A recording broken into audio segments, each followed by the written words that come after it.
Hey there, welcome to another Make Sense video tutorial. I just want to briefly share with you some excellent middle-age health and fitness tips which I've picked up in the last couple of years, and they've been indispensable information for me. It has been. Most importantly, what it has been for the first time in my life is a meaningful change. And just think on that for a second.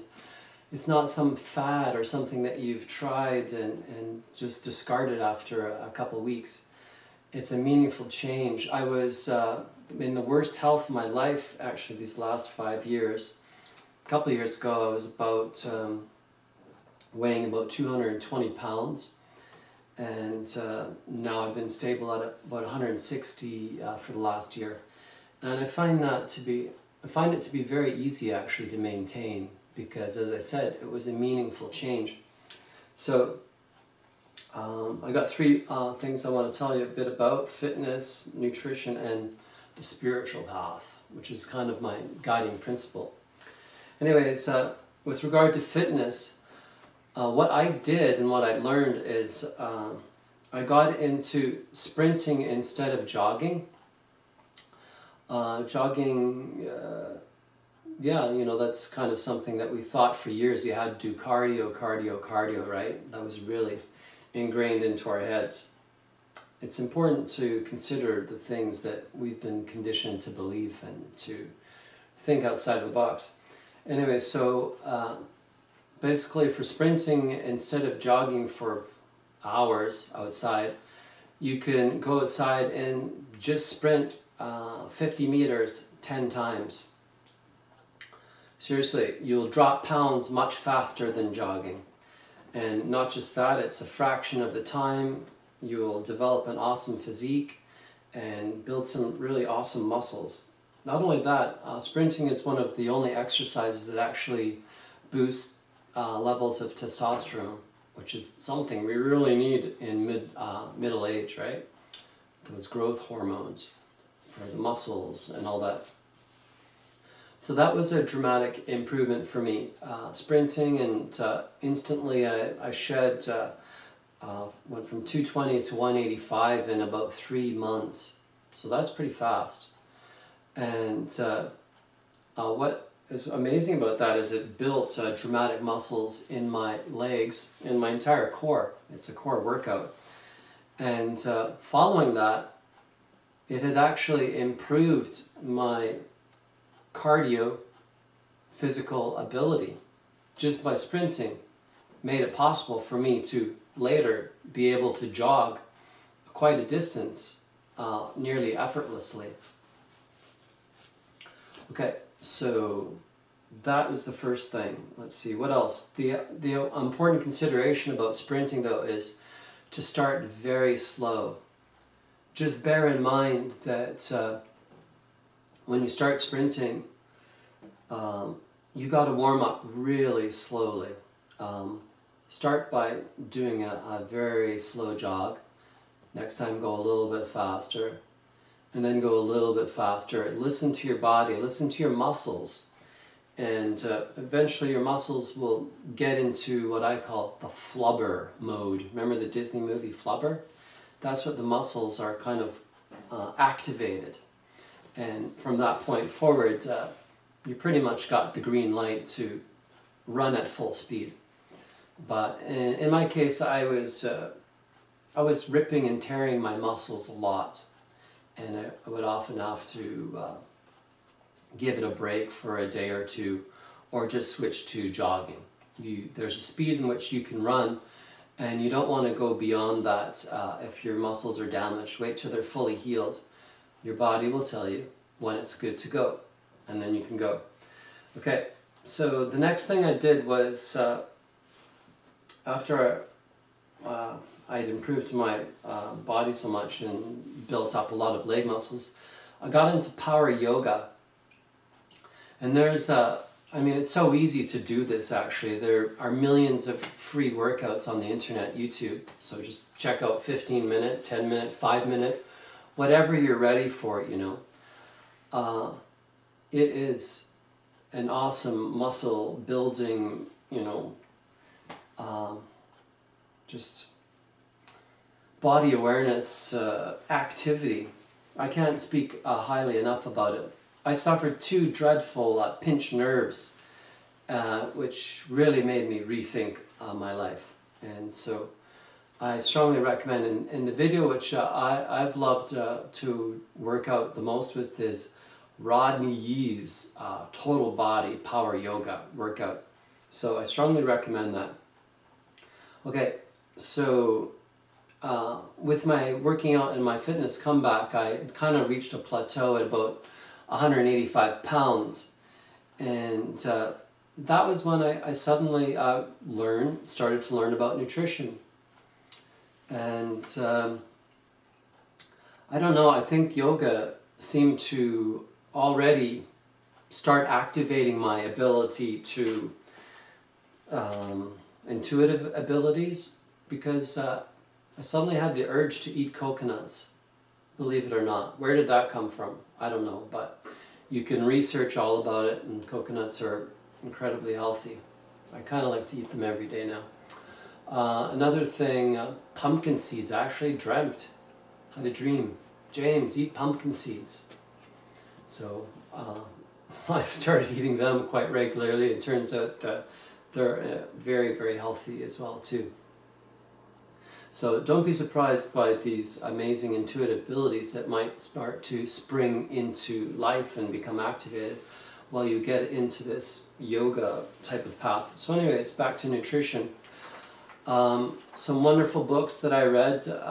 Eat to Live by Dr. Furman was great. I think that was one of the first times I'd realized that you don't have to eat mass quantities of meat to get the protein that your body needs. In fact, everything is full of protein. I just couldn't fathom that because I had grown up, in the culture where it was so ingrained in our heads, eating meat, right? Get your protein. So, yeah, I dramatically cut down on my meat intake. And this is a big struggle, I think, for some people, the diet thing. Because the question is, how can you stay on a healthy diet? You don't want to restrict your eating, really. You just want to eat things that are healthy. And a lot of people simply think, I can't do it. But you need to find things that are delicious, both delicious and healthy. For myself, I love frozen banana, coconut, cocoa powder, couple eggs, smoothie. I love that. It's a little bit of milk. That's optional. Another thing I absolutely love is beans, Mexican beans. Buy some pinto beans, black beans, red beans. Cook them in a pot. I've got a recipe. I'll link it down below. Make your homemade salsa. I recommend that as well too. And that is like one of my staple foods, something I just love. And you're going to do wonders for your body. The point is that to get nutrition, take a look at this chart, which I'm going to show you as well. Put a link down below. It's important to eat foods that are full of nutrition. I guess what I was meaning to say is that a lot of the meats and things, processed junk foods, processed any kind of food, is severely lacking in nutrition. And the greatest nutrition can be found in, number 1, vegetables, number 2, fruits, followed by beans, legumes, and nuts and seeds. All right? So I highly recommend you try that. And I recommend that you read that book, actually. Eat to Live. It's just such an awesome book. And lastly, spiritual path. Spiritual path, I guess, it's a complicated subject. There's a lot of people that simply outright flatly deny the existence of such a thing. But it's very, very real. because I was a psychology major, I was quite interested in counseling psychology. And you learn a lot about what we call soul in that field. Soul. And it's kind of like the underlying principles are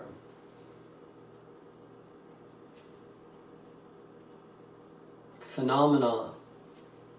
It's supposed to be underneath all religions, I would say.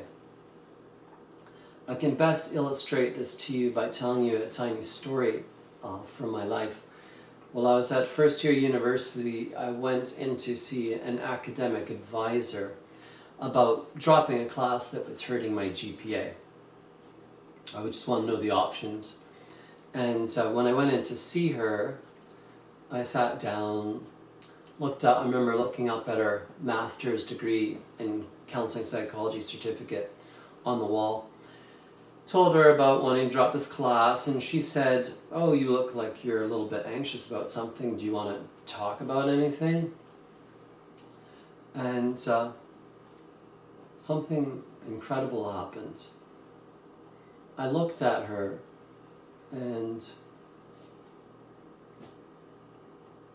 I looked into her eyes, and it was like I could see that she understood this like an entire world, inner world of kind of feelings and I don't know, just like she understood it. I had actually been trying to understand these things for several years, maybe for 3-4 years prior to meeting her. And she was kind of a master of this. And what occurred from there, well, I had some painful things happen to me at one point in my life, right? And I guess, yeah, she had pried into my life there, and it caused a huge emotional release. I could feel a deep inner connection with her.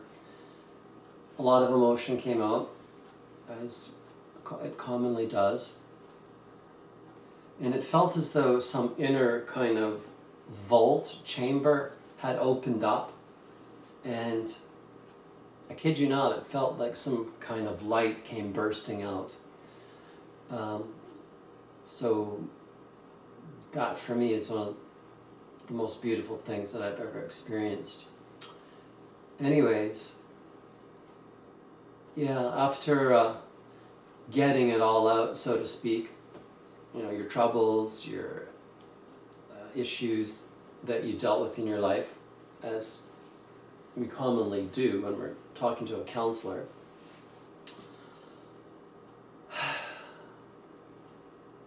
I felt a lot like a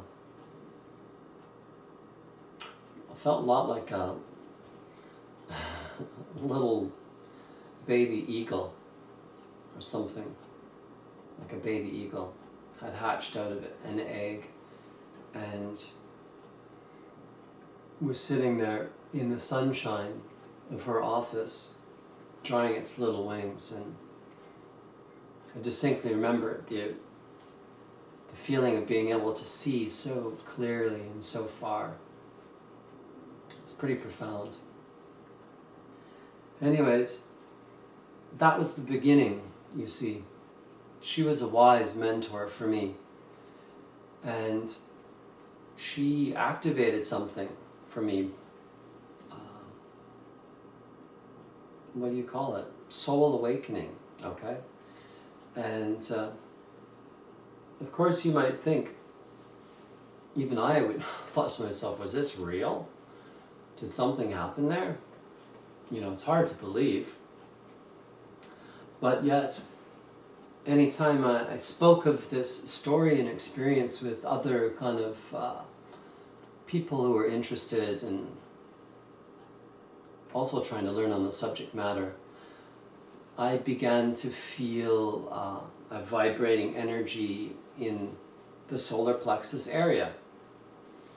You know, these days I realize that's what the Eastern philosophies call chi energy.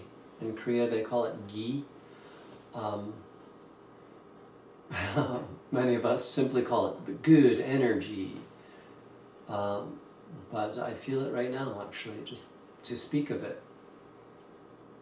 So that's quite a phenomenon, and basically that is my guiding principle. And you can just keep on learning about that. And for me, that is the real thing. You know, it's incredible just how far you can develop your feeling intelligence, intuitive abilities, dreams come alive. That moment in which I was with the counselor, as I reflected later, I thought it was, at first there's nothing there, then like a desert, and then all of a sudden it's like discovering a pharaoh's tomb under the surface, under the sand, right? Ironically, I was doing a term paper on the unconscious, and I picked up Carl Jung's book, Man and His Symbols.